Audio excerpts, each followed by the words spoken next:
A sloth, a donkey, and a curious human. Send a prompt and see what they're doing. One hits record with a question on his mind. Two brothers pick it up, see what they find. Corn takes his time, Herman's got the facts. Back and forth, they never hold back. My weird prompts, come on in, that's where we begin. My weird prompts, glad you're here. This episode was generated using artificial intelligence. Please verify facts.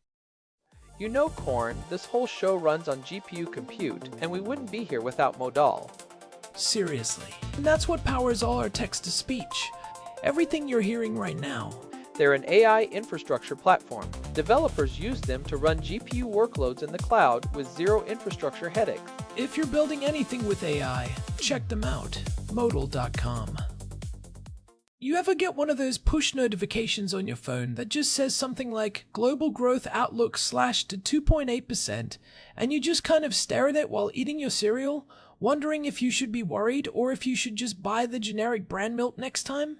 I think most people just swipe those away, Corn. It feels like background noise until you actually go to buy a house or see the price of a burrito jump by $3. It's abstract until it hits the wallet. But today's prompt from Daniel is asking us to actually peel back the sticker on those headlines. He wants us to demystify how we actually measure whether a country, or the whole world, is getting richer, standing still, or sliding backward. Essentially, what are the adults in the room actually looking at when they say the word economy? It's a great question because we use these terms as if they're laws of physics like gravity or entropy. But economic metrics are really just human-made proxies. They're our best guess at capturing the movement of billions of people buying, selling, and making things. And by the way, I should mention that today's episode is powered by Google Gemini 3 Flash. I'm Herman Poppleberry, the one who actually reads the Bureau of Economic Analysis reports for fun. And I'm Corn, the one who asks Herman why those reports are 300 pages long when they could just be a thumbs up or thumbs down emoji. If only it were that simple. But Daniel's right eyes do glaze over when you hear gross domestic product or GDP contraction. But at its core, GDP is just a giant receipt. Imagine if every single time anyone in the entire country bought anything, a pack of gum, a nuclear submarine, a haircut, a software subscription, it all got printed on one massive piece of paper. GDP is the total at the bottom of that receipt. Okay, so it's the total spend for the whole nation. But there are different ways to get to that number, right? I remember you mentioning there's an expenditure approach and an income approach. Why do we need two ways to count the same pile of money? It's a double-check system.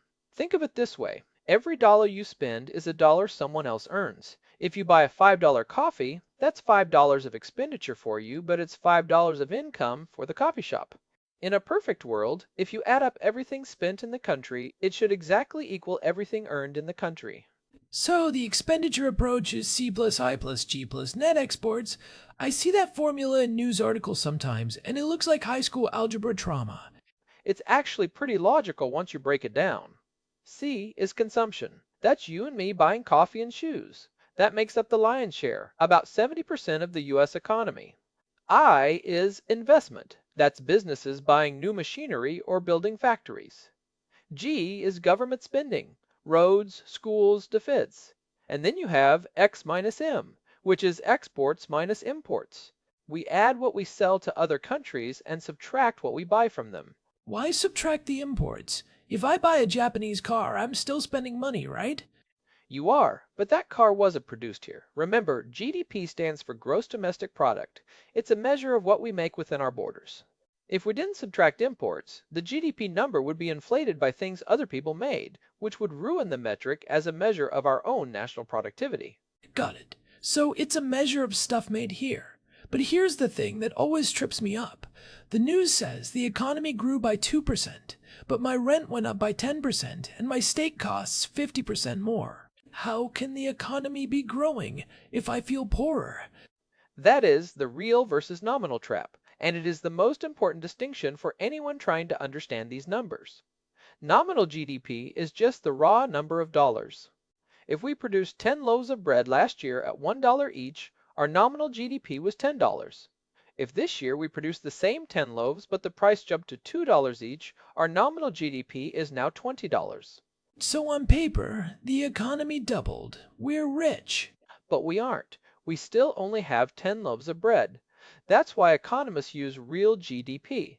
They pick a base year and adjust for inflation using a price index, like the Consumer Price Index or the GDP deflator. Real GDP strips away the price noise to see if we actually produce more stuff. If real GDP is flat, it means we're just running in place while prices go up. I like that. Price noise. It makes inflation sound like static on a radio. So when we look at the Q4 2025 data from the Bureau of Economic Analysis, which came out back in January, they said the US grew at a 2.3% annualized rate. Is that real or nominal? That's almost always reported as real GDP. So, after accounting for the fact that things got more expensive, the actual output of the US economy increased by 2.3%, and that annualized part is another bit of math magic. It doesn't mean the economy grew 2.3% in those 3 months. It means if the economy kept growing at that specific quarterly pace for a full year, it would be 2.3% higher. It's like a runner doing a 400-meter dash and the announcer saying he's on pace for a 3-minute mile. He hasn't run the mile yet, and he might trip in the next lap, but that's his current speed. That's a perfect way to put it, and that's why these numbers can be so volatile. One bad month of retail sales or a strike in the auto industry can make that pace look like a disaster, even if the overall year ends up being fine. Okay, so we've got the yardstick, GDP. Now let's talk about the R word, recession. Everyone uses it like a ghost story to frighten investors. What constitutes a real recession versus just a bad weekend at the mall? There are two definitions, and they often fight with each other. The one you hear in the media most often is the technical recession, 2 consecutive quarters of shrinking real GDP. If the economy gets smaller for 6 months straight, the news anchors start wearing black suits. That seems pretty straightforward. Why is there a second definition? Because the economy is more than just a production number. In the US, the official referee is the National Bureau of Economic Research, or NBER. They don't just look at GDP. They look at what they call coincident indicators. They want to see if the illness is spreading. They look at employment. Are people actually losing jobs?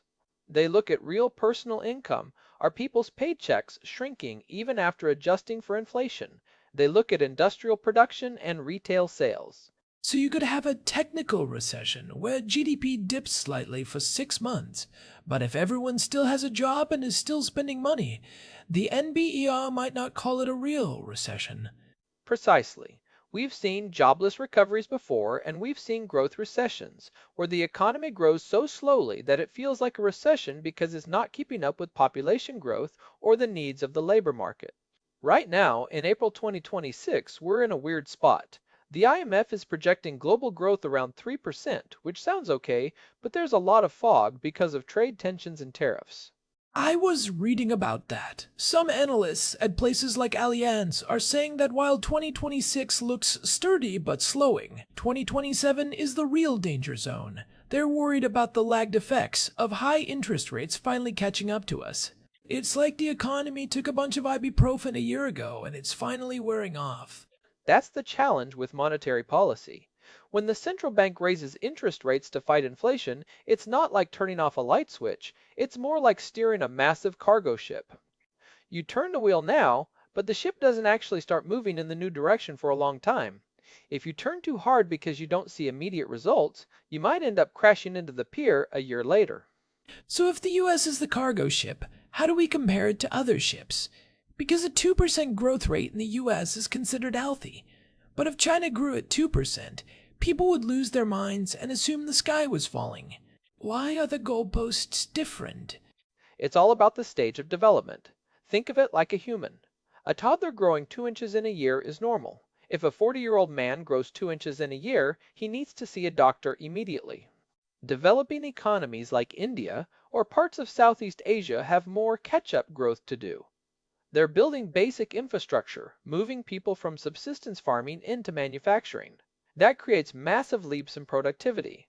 Mature economies like the US, Germany, or Japan are already highly efficient, so their growth comes from incremental innovation, better software, more efficient engines, which is naturally slower. And then there's the purchasing power parity, or PPP adjustment. This always sounds like something a travel blogger came up with to explain why their pad thai was only $2 in Bangkok. It's actually a vital economic tool. If you just look at nominal GDP converted to US dollars, the US is the largest economy in the world. But if you use PPP, which adjusts for the fact that a dollar buys a lot more in Beijing or Mumbai than it does in New York City, the rankings shift. By PPP standards, China's economy has been larger than the US for years. Because you can buy more stuff with the same amount of money there? Right. If a haircut costs $20 in Chicago and $2 in Shanghai, and both barbers do the exact same job, the output is identical, one haircut. But the nominal GDP would say the US. Produced 10 times more value. PPP tries to fix that distortion so we can compare the actual standard of living and industrial capacity more fairly. It's like comparing two guys based on their bank accounts, but one guy lives in a penthouse in Manhattan, and the other lives in a mansion in a small town in the Midwest. The guy in the Midwest might have less money, but he's living a bigger life. That's a great way to put it, and that's why when we talk about international comparisons, we have to be careful. You'll see headlines saying China's 2025 growth was 5.2%, but then you have to ask, is that enough to support their massive population? Is it enough to cover their debt? Growth isn't an absolute good. It has to be measured against the needs of the country. We've been talking a lot about the big yardstick, but what does it miss? Because I feel like if I spend all day cleaning my own house, GDP doesn't care. But if I hire a maid for $50, the GDP goes up by $50. Does that mean the country is richer just because I outsource my chores? You've hit on one of the biggest criticisms of GDP. It only counts market transactions. Unpaid labor like childcare, housework, or volunteering is invisible to GDP. If every parent in America stopped using daycare and stayed home to raise their kids, GDP would plummet, even though the work being done is arguably more valuable to society. It also doesn't count the bads, right? Like if a chemical plant leaks and we have to spend $1 billion cleaning it up, that $1 billion actually adds to GDP because it's expenditure. We've created a disaster, but the receipt looks great. That's the classic broken window fallacy. If a kid breaks a window, the shopkeeper has to pay a glazier to fix it. The glazier then has money to buy shoes, and the shoemaker buys bread. It looks like the broken window stimulated the economy. But the shopkeeper now has less money to spend on something else, like a new oven. He's just back to where he started, but with less capital. GDP is great at measuring activity, but it's terrible at measuring wealth or well-being. Which is why we have things like the Human Development Index, or HDI. I've seen this mentioned in some of the more academic circles. It looks at life expectancy and education alongside income. Or gross national income, GNI, which is similar to GDP but includes the money earned by a country's citizens abroad and subtracts money earned by foreigners within the country. For a country like Ireland, where a lot of multinational corporations have their headquarters but send the profits back to the US, GNI is often a much more accurate reflection of how much money is actually staying in the pockets of the local citizens. It's funny you mention Ireland. Daniel's originally from there, so he's probably seen that leprechaun economics phenomenon, where their GDP jumps by 26% in a single year, just because a tech giant moves some intellectual property to a Dublin office. That's the perfect example of why these metrics can be brittle. A 26% jump in productivity sounds like a miracle, but for the average person in Cork or Galway, nothing changed. Their rent didn't get cheaper, and their coffee didn't taste better. The receipt just got a very large line item added to it by a computer in a different time zone. So, let's get practical for the people listening who aren't planning on running the Federal Reserve anytime soon. When we see these numbers, how should we actually process them? If the news says GDP contracted by 0.1%, should we start hoarding canned beans? Probably not. The first thing I always tell people is to check if the number is real and if it's annualized.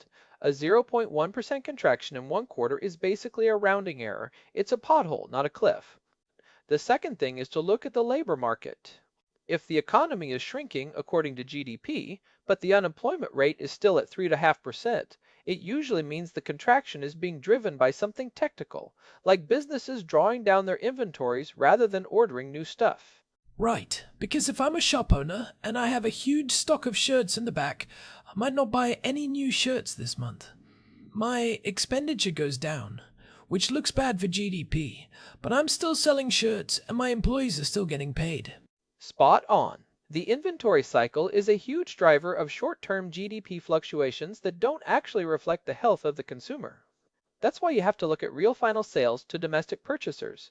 It's a mouthful, but it basically means what did people actually walk out of the store with? If that number is still growing, the economy is probably fine. I like that. Ignore the warehouse, watch the checkout line. That's a great rule of thumb. And the third thing is to look at real personal income. If people's wages are growing faster than inflation, they have more real purchasing power. That's the ultimate fuel for the economy. As long as that's positive, a recession is unlikely to be deep or long-lasting. What about the international side? Daniel's prompt mentioned international levels too. How do we know if the global economy is in trouble? Is there a global GDP? There is. Organizations like the World Bank and the IMF aggregate all the national GDPs into a global figure. But recession is defined differently on a global scale. Because emerging economies grow so fast, the world as a whole almost never actually shrinks. A global recession is usually defined as when global growth drops below 2%. So, for the world, slowing down is the same as shrinking. For a country? In terms of the impact, yes. If the world only grows at 2%, it's not enough to keep up with the global population and the debt levels of developing nations. It creates a feeling of a recession. High unemployment in some regions, falling commodity prices, and a general sense of stagnation. It's like a bicycle. If you stop pedaling, you don't just stand still, you fall over. The global economy needs a certain amount of forward momentum just to stay upright. That's a very apt analogy. And right now, we're pedaling a bit slower because of these trade barriers we mentioned earlier. When the US puts tariffs on imports, it's basically putting sand in the gears of that global bicycle. It might protect a specific industry at home, but it makes the whole machine less efficient. Some analysts think this could shave 0.4% off global growth this year. That doesn't sound like much, but on a $100 trillion global economy, that's $400 billion of stuff that just won't exist. $400 billion. That's a lot of burritos. A staggering amount. And that brings us to the so what for the listeners. When you're looking at these numbers, remember that they are lagging indicators. GDP tells you what happened 3 to 6 months ago. If you want to know what's happening now, look at high-frequency data. Look at credit card spending. Look at open table reservations. Look at how many people are passing through TSA checkpoints. Or just look at the line at the local taco truck. If people are still willing to wait 15 minutes for a $10 carnitas taco, the vibe economy is still going strong. The vibe economy is actually something economists are trying to measure now. They call it sentiment indices. Sometimes the numbers say we're fine, but everyone feels, quote, like we're in a recession, so they stop spending, which then causes the recession. It's a self-fulfilling prophecy. That's the most frustrating part of economics. It's just psychology with a calculator attached. It really is. We're all just reacting to each other's reactions. But having the right tools, understanding real versus sender real, nominal, knowing that GDP is a production metric and not a happiness metric, and realizing that the labor market is the ultimate safety net that helps you cut through the noise. So, to recap for Daniel and everyone else whose eyes were starting to glaze, GDP is the national receipt. Real GDP is the receipt after you take out the price hikes. A recession is when that receipt gets smaller for a while, but it's only official if people are also losing their jobs. And the global economy is just a bunch of bicycles trying not to fall over. I couldn't have summarized it better myself. And if people want to dive deeper, I highly recommend checking out the World Bank's data portal. You can actually go in and map these trends yourself. You can see how a country like Vietnam is growing compared to a country like Brazil. It makes the abstract noise feel a lot more tangible when you see the lines on the graph moving in response to real-world events. I'll stick to the taco truck index for now, but I appreciate the deep dive, Herman. It's good to know that even if the adults in the room are just using proxies, those proxies at least have some logic behind them. They do. They're imperfect, but they're the best we've got for now. As we move more into a digital and AI-driven economy, we might need new metrics. How do you measure the GDP of a free AI tool that saves you 10 hours of work? It doesn't show up on a receipt, but it definitely makes the world richer. That's a rabbit hole for another day. Maybe episode 2000? We'll get there. Before we wrap up, I should probably mention that if you're finding value in these deep dives, we'd love for you to leave a review on whatever app you're using to listen. It actually helps more than you'd think in terms of getting the show in front of new people. And a huge thanks as always to our producer, Hilbert Flumingtop, for keeping the gears turning behind the scenes. And of course, thanks to Modal for providing the GPU credits that keep our AI engine humming. This has been My Weird Prompts. We'll be back with another one of Daniel's curiosities soon. Catch you later. Goodbye. This episode was produced using Google Gemini 3 Flash, text-to-speech by Chatterbox. Thanks for listening to our show, My Weird Prompts, where our thoughts go from slow takes to facts on cue. We change and fall.